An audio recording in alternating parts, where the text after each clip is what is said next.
I don't put too much pressure on myself. I go out there and just play basketball. Play with a lot more energy and effort tonight. And just played aggressive. I think that was the difference from game one. But just watching some film, watching film from the finals when I played against Jay, and just learning from those situations and seeing what I can do to be effective on the floor to help my team. But that was it. Feeling like I can stand to myself and just getting in the mode of, this is a must win. And I think we all came out with that mindset and we was able to get the job done. All right, so AD was there. Where was Chris Paul? Monty Williams decided to limit him to just 23 minutes with that injured shoulder that he hurt in game one. Ended up scoring just 6 points. So, Chris Broussard, did last night swing the series for the Lakers, in your opinion? Well, look, Jenna, everybody knows I picked the Lakers to win this series. I picked them in 5. I just think they're the better team, clearly. And even if they had lost last night, I still would have felt confident that they were going to win this series. So I've always felt they were kind of in control as far as being the best team that will win. However, this doesn't have the feel of Brooklyn, Boston, or even of Dallas, the LA Clippers. Like, when I hear in control, I'm thinking, did you demoralize your opponent yet? And last night, the Lakers did not demoralize Phoenix. Like, there comes a point in series, especially ones where one team is heavily favored, where everybody knows which team is better. Like, we may be at that point with LA, with the Clippers and Dallas. Like, both teams know it's over and one team is better. We're not there in this series. Even though I think the Lakers are going to win, we are not there. If I'm Phoenix, I'm feeling good. We just played 2 games against the defending champions. Most of our players are in their first ever playoff series. And we played it essentially without our leader and our inspirational leader, our MVP candidate. He was probably at 50%, if that. And we are at a split. And you can argue that Devin Booker has been the best player on the floor in this series. DeAndre Ayton has played exceptionally well. He looks great. Even though AD outplayed him last night, Ayton played well and looks good. And then you go on the other side. If I'm Phoenix, am I thinking, is AD going to do this the rest of the series? No. He's going to have some good games like this again, but he may have another bad game. Like, he's been up and down all year. And then LeBron, LeBron looks like the wise elder. I mean, the master chess player. Like, he is out there. His shot is falling. Seems to be making every smart and right play. He's playing an outstanding floor game, but he's not overwhelming you with his athleticism like usually.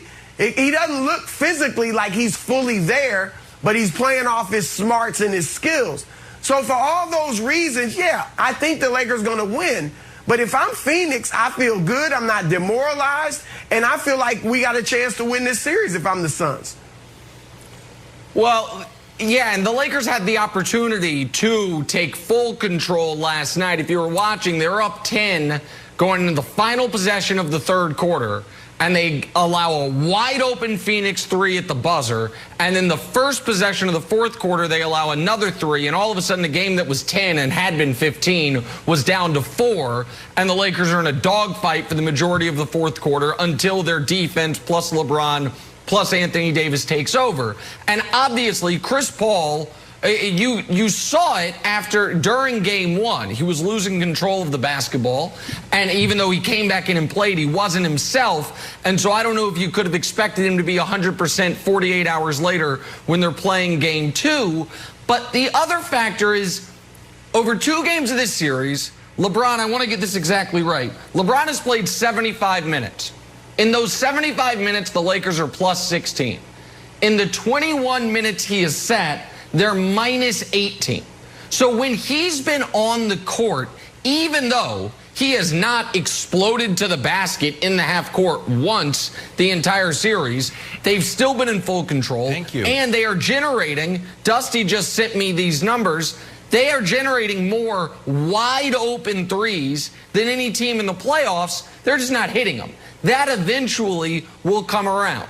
And Brandon, finally, and most importantly, sorry, excuse me, the brow is back, Brandon. He's back, buddy. He's back. You asked for him, and now he's here. 34, 10, 7, 21 free throw attempts. Do you know who's put up that stat line in playoff history? One guy. Ridiculous. Shaq in the 2000 Western Conference Finals. That's it. You can't ask for more for Anthony Davis on both ends of the court, and the clutch three. He had a good he hasn't quarter. been hitting them all year. Look, Brandon, he had a good quarter. He didn't. Nick, Brandon, Nick, he had 34, he was 10, and 7. airballing shots yesterday. Okay, He was airballing shots last night. Yeah, look, Brandon, let me ask you a 34 question. points, Hold on, let me ask you a quick question. Hold on. Let me ask you a quick question.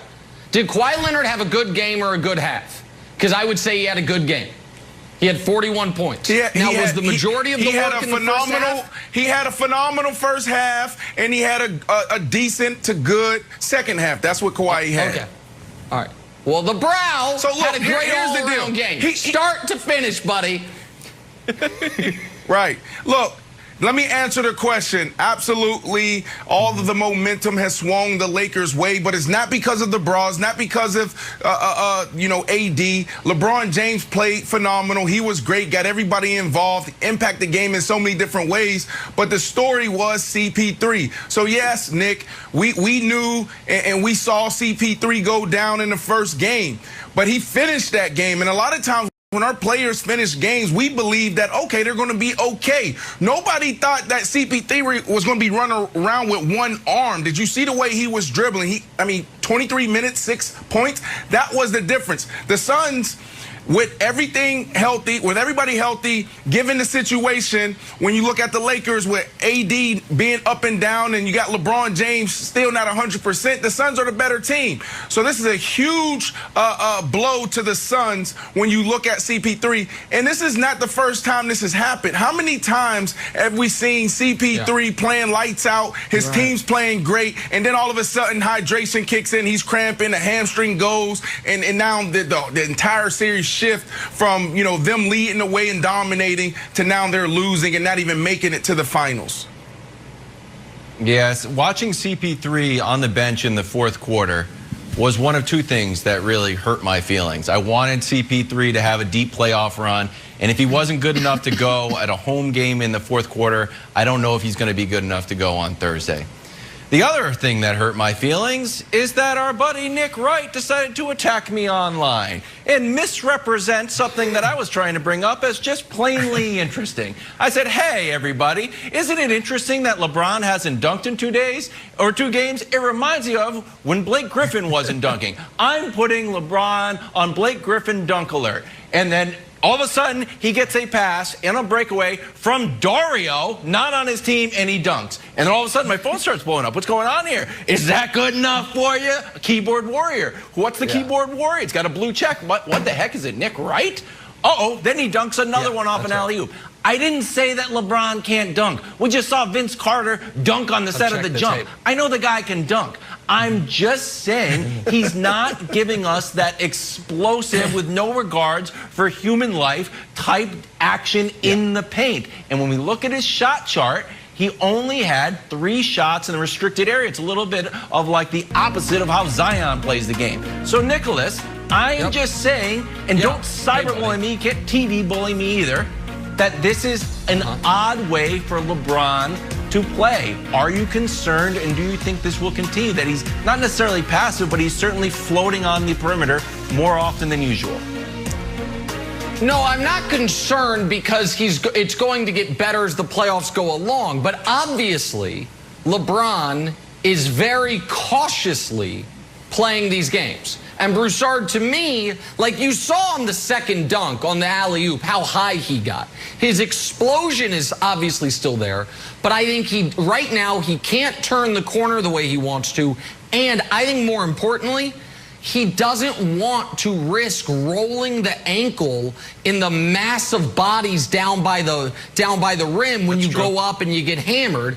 And so I think he's playing very safely. This is LeBron's 50th playoff series. It's an insane number, but it's true. He's now 37-13, by the way, in game 2s. And it was his 262nd playoff game. I think Broussard, earlier you were talking about Kawhi, how Kawhi can't fully trust his body and he seems to wear down.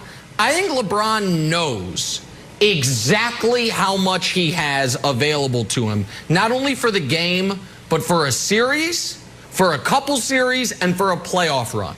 And he is careful with how he uses it. Kawhi last night, for example, was as good as anyone will be all playoffs in the first half. And he was spent by the second half, which is why, to Brandon's point, he was amazing in the first half and good but not great. I think LeBron is being careful to not re-injure himself and trying to keep things in reserve because he expects to be playing for 2 months, not for 2 weeks. Yeah, look, I think this is good for the Lakers. This is a good sign because it looks like LeBron's not even breaking a sweat. He is just playing a smart, savvy floor game, and then he's hitting his shots. Now, I don't know if he'll continue to shoot like this, but he looks phenomenal right now with his jumper. And as Nick said, I do think the athleticism will begin to come as we work our way through the playoffs. So you combine that old athleticism with what he's doing now, and I mean, you got somebody that's playing at a top level of basketball. So I think this is good for the Lakers. I do think, Nick, that LeBron, yes, on that breakaway dunk, he showed he can get up. But